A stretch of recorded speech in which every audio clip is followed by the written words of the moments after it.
On today's episode of Gathering the Kings. All of a sudden, it just had this realization that either you can sit here and complain about how someone else is going to do it, or you can try to do it if you think you know the answer.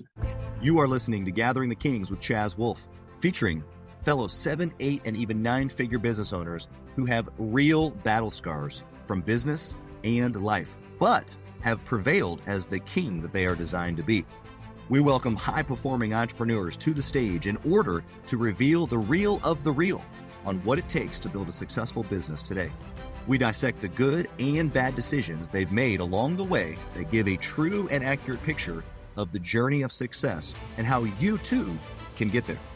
Through this dialogue, you will learn the value of growing your network and surrounding yourself with power players and kings like today's guest. Grab your pen and notebook because we're about to dive in. What's up, everybody? I'm Chaz Wolfe, Gathering the Kings podcast. Today, I've got Ryan Rolfe here on the King stage. It's like we're brothers from another mother with just another name, another letter in the name. My man, how you doing? Doing great. How you doing? Wonderful. We started, it was a happy Wednesday, and you said, you know what? It is a good day. I was like, yeah, man, it is. That's right. We're upright. That's a great day. That's right. We did talk about how maybe the last couple of days you haven't been due to stressing the body out. We talked about being old men now. Yep. But that's all right. At least older than our mind thinks we are. So that's right. It's funny because I've asked my grandparents, a couple different grandparents, they're in their 80s now. And I'm like, do you like currently at 85 or 79, like, do you feel like in your mind that you're 79, or are you like 30 up here and then like 80 in your body? And they're like, Sure. Oh, 100%. I'm like 30-ish in my mind. And then quickly I'm reminded that I'm 80 when I try to do anything physical, Yes, exactly. So we're already on the trajectory for that. Ryan, tell us what kind of business that you got, brother. So we run a vinyl window and door manufacturing business. Okay. Very good. And you sound like you just said it super confident, but I want to know, like, a lot of people maybe not think windows and manufacturing is like the super sexy business, but what's your feeling on the industry and like, why are you in it and why does it get you juiced still? Sure. I mean, I would agree. I don't know that it's a super sexy business compared to something like maybe automotive or something that's really cool, but it's a necessary business. That's right. For sure. So the industry, especially during COVID. Yes, yes, for sure. Windows have been backed up for 3 years. So I just am new to this industry. So I just moved over in 22. Okay. And it's been a bit of a learning curve, but it's a different industry compared to where I used to be, and how we have a dealer network and a distribution network. Right. And you're selling to both parties. It's not a one or the other. And so understanding that industry, understanding how the building materials side works, it's very different from where I came from on the railroad supply side of things. So wow. Okay. Yeah, well, I'm sure we'll get into that history a little bit as well and see if those can tie together, no pun intended, with the railroad comment. So my question to you to begin with, it's always the same. I want to know why, but specifically at this level, like you've had success, you could sail away for all intents and purposes, but you don't. You're at it. You're pushing hard. Why? I think I would be a little bit lost in some ways in not having a purpose and not doing something. So whether that's, and I believe, okay, well, when I want to step away, I'll be able to spend time with family and do other things, but I still have a drive to get up and go make something work, modify something to make it better. And that's really kind of and whether that's at work, whether that's at home, out on the farm with the family, I'm the kind of the type A overachiever and want to make everything better than what it was. Yeah. And I think my wife would probably kill me if I didn't have some outlet like work to do that. So yeah. I was talking with a good buddy of mine the other day, and he was talking about all these things that we do really lead to fulfillment. And that word, like, we know that word, but I guess my question to you would be, do you find like there's like this creative, or maybe it's with your hands, or this problem solving layer to you, like whether it's in the business or on the farm or with the family, that when you're doing that's when you feel fulfilled? Absolutely. So a problem solver by nature, which is great for accomplishing tasks, usually makes me a terrible listener because I want to fix your problem, not empathize and sympathize with where you're at. Right. So I have to turn that off or ask. I've learned this in my marriage. I ask, am I listening or am I helping? So for me, even like sometimes at work, if I'm stuck, we know we've been doing financial review, I want to go do something with my hands just to feel like I accomplished something. Yeah. There's definitely that fulfillment, the kind of you put in a hard day doing something and you can look back and say, at least I got that done today. Sometimes, looking over budgets and where you ended up last year and where you're projecting to go, isn't that fulfilling at the end of the day compared to doing some physical labor every now and again? So Yeah. Yeah. And and maybe for a guy or gal listening, the numbers are what's fulfilling, and the to-do list when they got home, the hard labor isn't, so it doesn't have to be one or the other, what I'm hearing you say, but it's the find it. Yes, that's and the do key. it. Yes. Yeah. Find out what that is. How for you though, like, I mean, obviously there, you kind of put a bunch of us high achievers in a room and we're all going to be fairly similar in some of these things that you're talking about, maybe not necessarily physically related, but at least in our mindset. And so has this something that has developed in you over time, or where you've just become more aware of it? You've developed the muscle, like give us a little bit of history that way.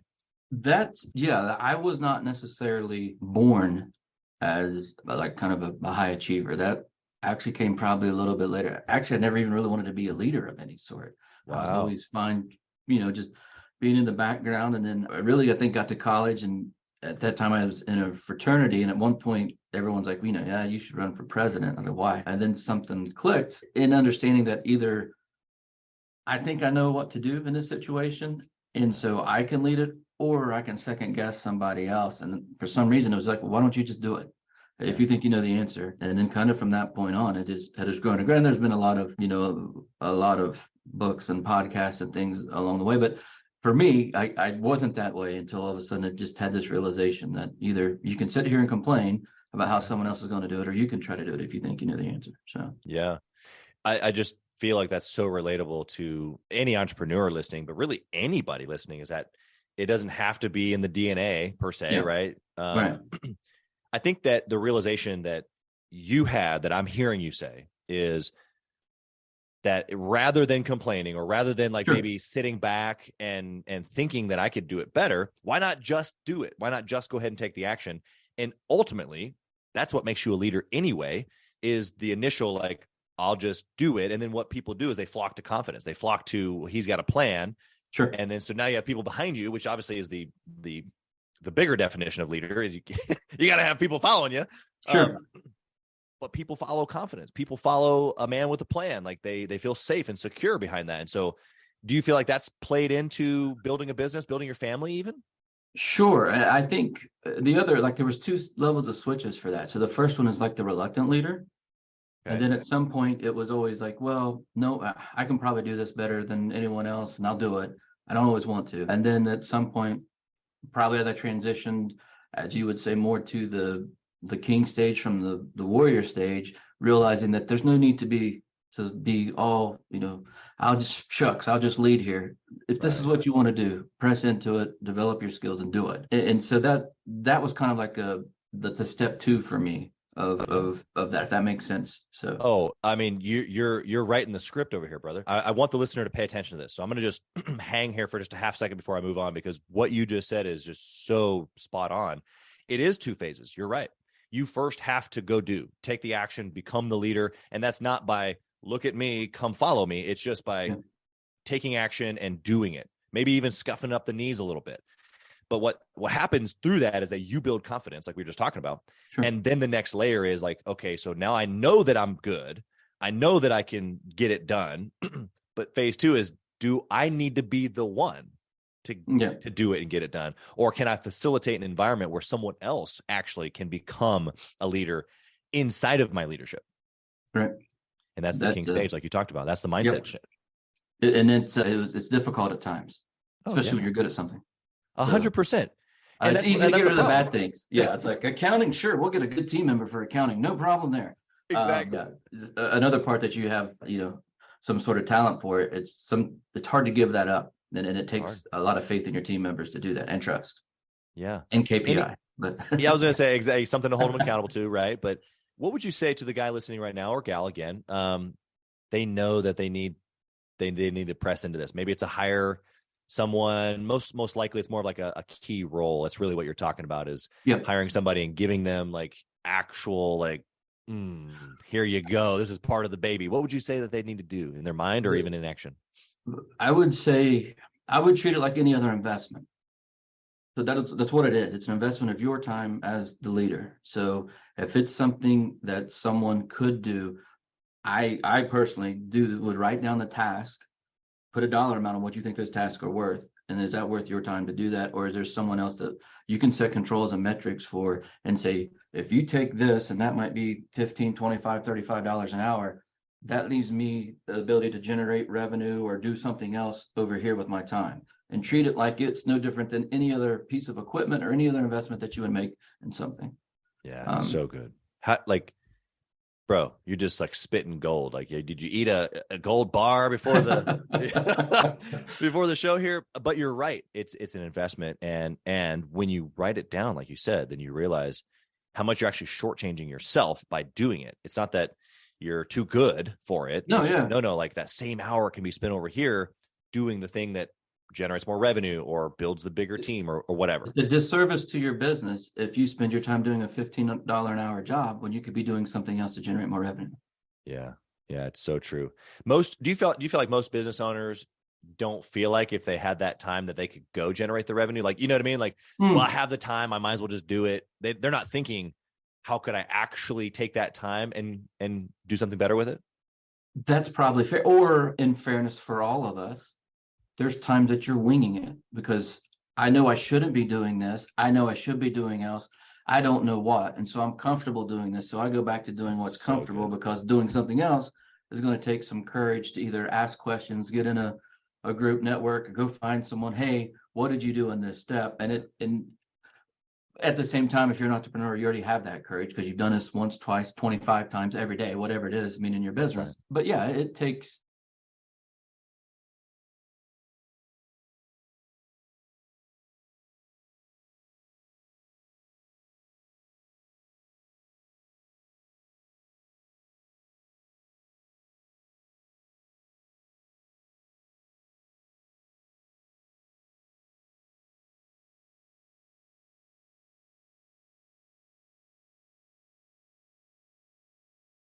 I know you just made a recent switch into this industry, but give us a little bit before that even. Like, how did you get into business?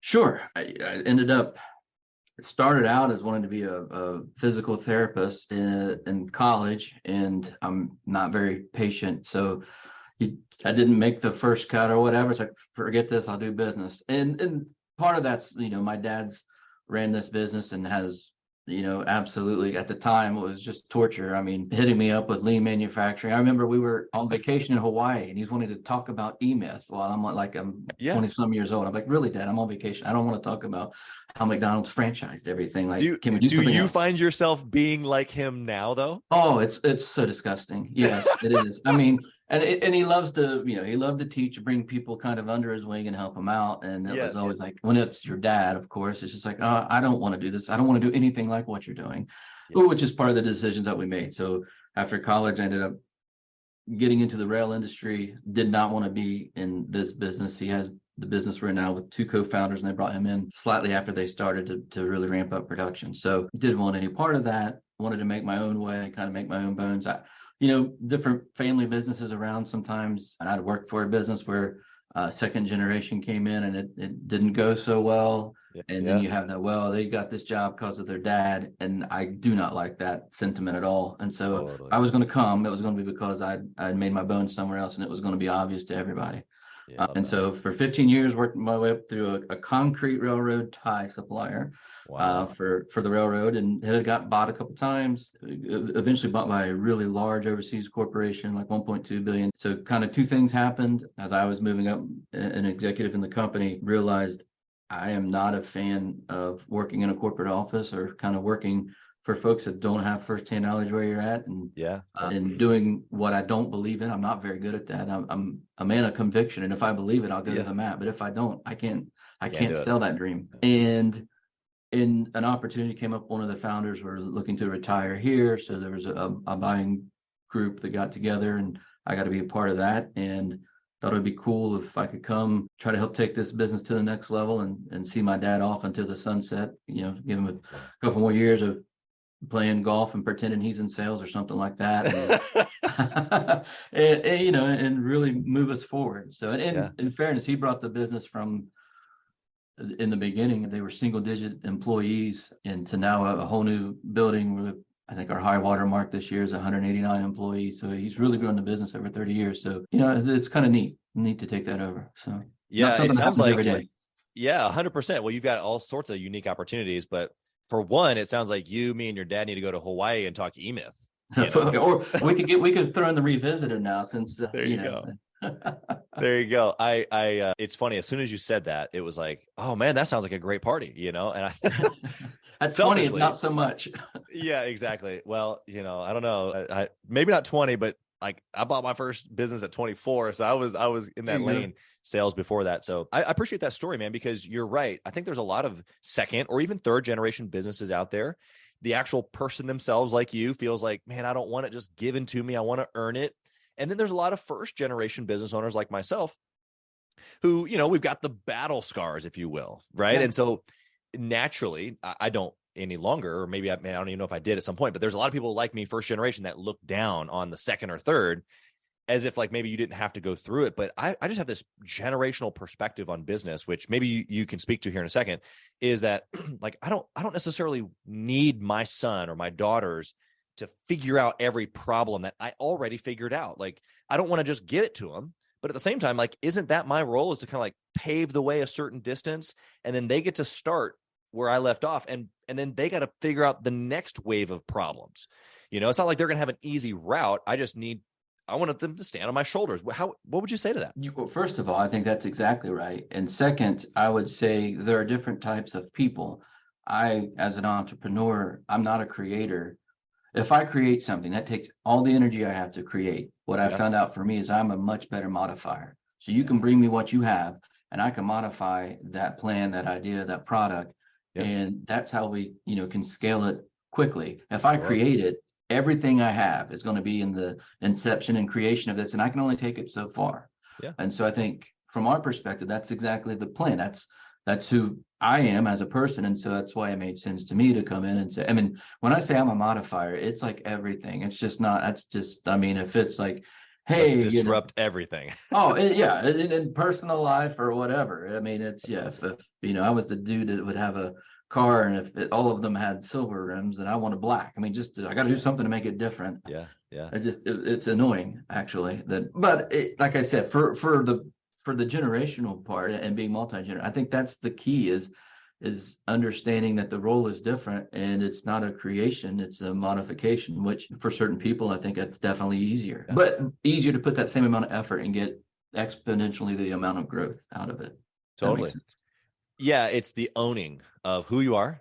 What's already been done. I think that there's ego wrapped up in like that. I got to like figure it out on my own. And so I think that there's a lot of first generation business owners or wealth creators that kind of wear that badge, almost that ego of like, you know, nobody taught me, I figured it out on my own, which I can relate to.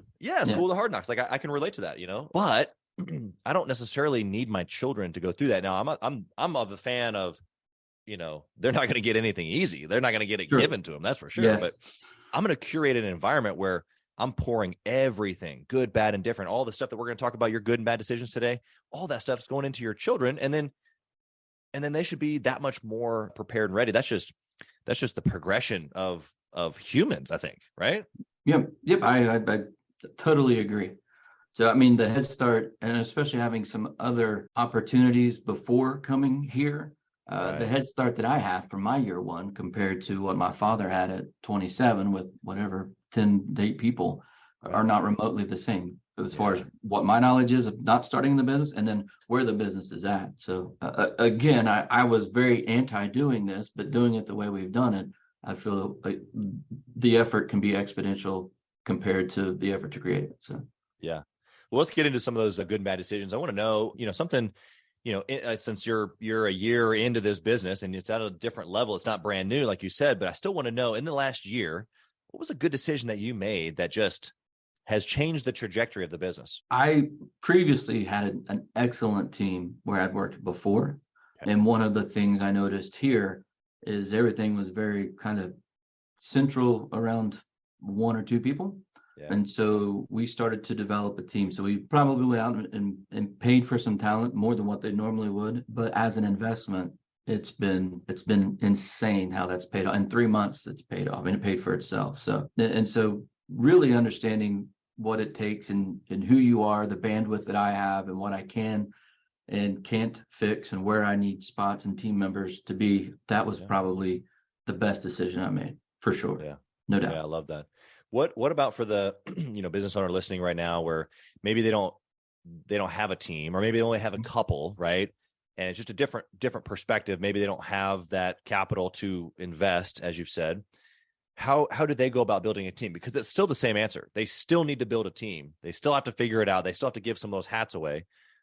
What does that look like for them, do you think? Well, I think and I've even considered some of it here, the way we can outsource today that was not available years ago. So, I would consider outsourcing payroll, or if you're doing some marketing, outsourcing marketing. I think at times it seems expensive, but when you compare to hiring that person as a whole, I think it's a pretty good value. Yeah. So I would say identify the areas you want team members. That doesn't have to be a member. It could be a service. And don't let, because you can't hire a person, distract you from saying, no, I still need someone to do marketing. That's not my strong suit. So maybe I hire a service to do that at some rate. So right. Yeah. That makes sense. That's what I would do anyway. Yeah, no, it's super applicable and practical. So if you're listening right now and especially if you're not even at 1 million yet, but even still, even 1 to 10 million, these are drop in a bucket. You should be absolutely doing these things for sure. What about a bad decision? What'd you do this last year? A lot of them, man. The worst one, it was earlier on during COVID. We had, we were pretty much past it. We had some supply issues. And so in this industry, completing an order for like a window job that would be for a house is number one. It's got to be complete. We had some issues with suppliers, blah, blah, blah. At some point, we had some of our customers asking, just, ship me what you have. I know you're waiting on this piece and I'll get it later. Well, I had 1 or 2 of our 200 some customers ask me that. I thought it'd be a great idea to do that for everybody. Yeah. That completely backfired. That really was not a good idea. Okay, and not getting with it. So that ended up making a mess, and thinking I was doing something, just ignorance of the industry, thinking I'm doing something to help the rest of my customers, absolutely did not. And so that was the decision that I had to call many a customer and say, hey, sorry, rookie mistake. I should have called you first before we did this. So that was definitely a mistake that's not going to happen again. I can tell you that. So for sure. Inside of that, what's the lesson? Was it just like an overpromise, not enough, like it fractionalized the process and it made it confusing, or? I did. Yeah. I think for me is understanding who your customers are, that you may have some dealer customers, this segment of customers that this works for, this segment of customers it does not work for. Your business is not the same. My interface with our customers are not the same for every customer. Because of the end use. So that was probably the biggest takeaway. And in general, I would say, for folks to understand the customer base and their needs. Yeah. And then be able to, I guess, curate that solution based on that, which like, obviously, right? Like you would think we know this, but a great reminder, as you said, a rookie mistake. And I think that probably the encouraging thing that I want the listener to pay attention to as well is that even though you've got this, 15-year experience before even coming into this business in a similar vein or a successful track. Yeah, exactly. Like you've led people, you've made these types of decisions before, and here you are, and it just wasn't the right move. And so I think there's encouragement there that you were able to, change it around. You probably had to make some tough phone calls, be my guess. Oh, absolutely. Yeah. I mean, that's whatever, introduce myself to these customers, and then possibly the second or third interaction is, hey, I kind of completely screwed you over by sending you partial orders. I apologize. Didn't know, what that was going to be. And that wasn't pleasant on every call. I mean, some folks are fairly gracious, some not so. And they were right. They deserved a call if we were going to change our shipping practices. So yeah, exactly. Lesson learned. Yeah, I just really appreciate your vulnerability there. I think that it's an encouragement more than anything, because here you are. And you're still working it, and you're growing it, and you got all this. I'm sure probably a lot of those people believe in you more now than ever before, just because of all the additional promises and then kept promises that you've given to them since then. The journey doesn't have to stop with that, right? Correct. What about a habit? I want to know about you personally. I'm going to kind of put this on its head a little bit. I want to know about a habit or maybe a personality characteristic trait that you have that's unexpectedly kept you from success. I would say probably fear of failure in some way. So that sometimes I usually don't have no issue making a decision when it's a slam dunk. I mean, to me, I have like the double check. So I'll do the paperwork, like run the numbers, it makes sense. And then it always has to like, I have to analyze it and almost like an instinct or gut check. Like this has to feel like this is the right decision. Right. I don't know how to explain that. And the numbers are what they are, but sometimes you run those numbers like, yeah, but I don't know if that's going to be that way forever. And there's this hesitation. And there's been a few times where there's been an opportunity that I drug my feet on or numbers made sense, but I don't know. That's going to push me a little bit out of my comfort zone. And then I don't make that decision. And then you look back and like, well, that was, now we're late to the party because I decided we didn't want to do this, that, or the other. And that's something I notice and I try to get better at, because it's not like I don't fail. I fail all the time. I mean, there's things that we let drop the ball on all the time, but I feel like there's some difference if I contemplate and I think about it and I fail. For some reason, that seems like that's a lot more drastic than just making the decision and that's the wrong decision and moving on. But that's probably what holds me back the most. Yeah, I love the honesty there, because you're right. A lot of business owners, we find ourselves in this like, I can do it better than anybody. We talked about this. I'm a perfectionist. I see order and I can get things done. And with the negative flip side of that in any personality survey is going to be, well, if you're going to make it perfect, you're probably not moving very fast and you're probably hesitating a bunch. So I appreciate that. What have you done practically in decisions that you're making now to kind of like, bump yourself past that hesitation in those situations now? Bounce it off somebody else. There you go. So whether that's I have a mastermind group that has an eclectic group of people that not one of the other folks are in manufacturing, but giving someone else, of course I have my dad here as well, that you can say, hey, it looks like we should be doing this. Numbers say we should do this. I'm unsure about the market. Is we're going to take a dip? Do we want to go spend the money on this equipment, thinking that we might have a dip coming? How does our industry fare when that happens? And those type of decisions. So I say that ultimately it's more information, it's more knowledge, bouncing it off someone else to maybe complete a perspective that you didn't have on it or something like that. So. Yeah. You're 100% right. Because that same personality trait desires knowledge, desires information. And if we don't have it, that's when we feel like, I don't. Absolutely. Absolutely. That's awesome. Great information. I'm going to switch over to our speed round here. I want to come at you from a numbers perspective. I'm sure you'll like this question, but I want to know your most important KPI, or the way I like to say it is, if you could only pick one. Sure. I've thought about this, and there are some manufacturing wise that we use, but at a high level, it's so vanilla and basic, but it's got to be cash flow, net cash, because that's the lifeblood of the business. So you can tell how efficient you manufacture by net cash flow. You can tell how well you're turning inventory, it just everything you do touches cash, and it's not a very sexy answer, but that's the one thing that I have to look at. That's what I need to know is how we're flowing cash. Yeah, absolutely. It doesn't take long with no cash flow for nobody to have a job. Yeah. Those KPIs don't matter so much. So yeah, exactly. Love that. What book would you recommend, Ryan, for a business owner in 23 trying to grow their business? All right. I'm going to go super pragmatic here. Okay. Never Split the Difference by Chaz Wolfe. More from the perspective of, I think, coming to a downturn, I personally am trying to figure out what has been market price from my suppliers and what is cost plus, and trying to get back to cost plus versus market price. So just finished that book up about a month ago and trying to implement some of those strategies to get on the bottom line quickly this year. So yeah, love that. Love that book. I negotiated an apartment complex with the principles from that book.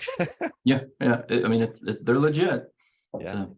Yeah, it's good stuff. What would you say about intentionally networking or masterminding? You've already said you've are a part of an eclectic group. Is there a difference? Do you recommend entrepreneurs do both, one or the other? What do you say? Depends. So for me, I find like knowledge is what comforts me. That's what helps me go to sleep at night. I know for some people, like network does, having this network is their blanket that they curl up in, and that's what makes them feel decent. And so the masterminding part forces me to have to network with folks, because I would just dig into a book or go read something and figure it out for myself and have one perspective versus, 9 or whatever. And so I think that's really important. It also makes you pretty vulnerable to talk to other business owners and realize, hey, if you're open and honest, everyone has issues in their business. Everyone has something that they're working on. There's always something next that needs fixed or is not where you want it to be. And it's encouraging in some ways that there's days that you just feel like, the business won, I lost today. And Right. so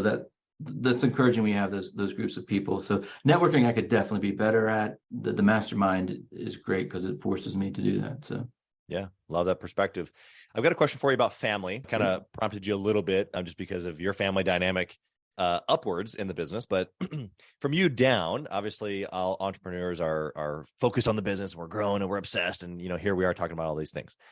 But in the background is your wife and your kids, and your desire for them is equally, or if not more than the business. But oftentimes as entrepreneurs, we find ourselves upside down in that. And so what have you done over the years to I don't like the word balance, but to maybe go after your family, your marriage, your children as hard as you have for the business? Man, great question. Probably, I would say that's not something that I've been great at. The job I left, one of the reasons for that was it was a pretty heavy travel schedule, which made it tough. And, as a dad, you're taking crazy flights to get home to see a ball game or whatever else. And so this change has helped in that regard, where I'm pretty much around the majority of the time. The other part, I think, is trying to find that when you're competitive and you like to win, it's a little bit maybe addictive to find a way to win. Finding a way, what is a win for you with your family? Yeah. Because if you don't find how there's a win there, you'll get the lure of competing over here in your business and meeting metrics and goals, and that satisfaction, for me personally anyway, is always going to outweigh if I don't find a way to say, I need to spend time here, I need to do this, we need to go on this vacation and get away from it all and unplug. You got to find some way to put some level between you and your wife and your kids. What is winning for us at home? So yeah, that's so good. I want the listener to soak that in. A couple of years ago, I started saying, I get this dopamine hit from building a business. yes, I get jazzed. It is a different feeling building a business than playing Uno with my 4-year-old, right? Yeah. However, just like you just said, the language I started using is, now I'm building a business, or I'm building my 4-year-old. Yes, we get to play Uno, but what am I doing inside of the Uno game to build my daughter or my son? And you're right. What does winning look like? Because, man, when you put in that perspective, it's winning. It's like, okay, I want another. Let's score again, baby. Let's go. Yep. That's the way I'm wired. That's the path I'm trying to defining that now. I mean, because it changes when your kids are young. It's one thing. When you have teenagers, it's something else. And you might only get 2 or 3 hours a week because of schedules and whatever else. So you have to adapt as you go. So. Yeah, I've got a close friend now, but he started as a mastermind member in Gathering the Kings, and we were just texting last night. Even he's got, I don't know, maybe a 10 and a 8-year-old, or a 10 and a 9-year-old, something like that. Just a few years older than mine. And I was feeding my 7-month-old at a bottle at 11 o'clock last night, and we were texting back and forth. And I shot him a picture, and I'm in the dark and feeding the baby, and and he's like, man, I remember those moments. Soon enough, they won't even want you to read a book. So just be there, Yep. So it was a good encouragement. One last question here for you, Ryan.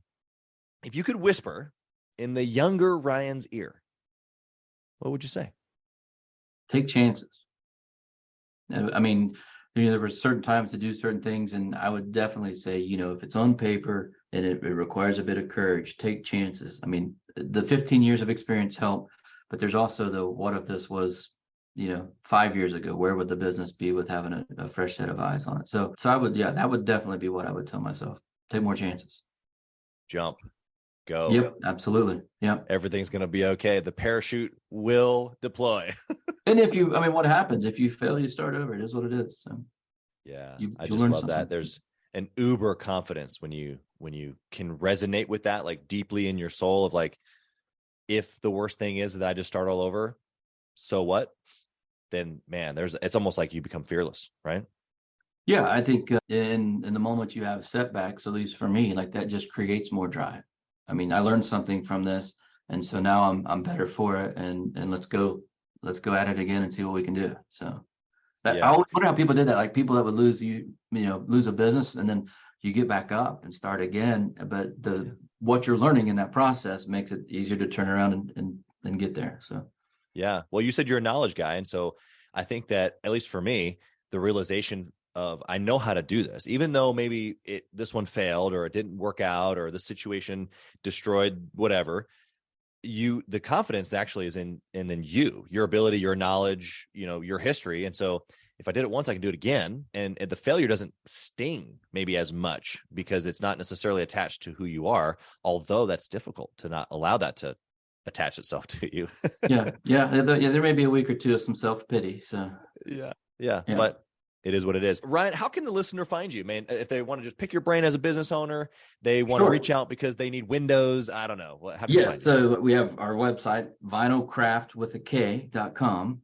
Nice. You can get to our website. We sell through a network of dealers and distributors, so you can find us there. The easiest way to get with me would be via LinkedIn. Just search Ryan Rolfe there, and we could get hooked up. Or if someone needs some windows or different things, that wouldn't hurt my feelings. So yeah, absolutely. Well, you've been just an incredible value here today. You've given, the perspective of a second generation business owner, a hustler, a dad, all these different nuggets that you dropped on us today, super valuable. And so I appreciate your time. Selfishly, I'm excited to continue to get to know you.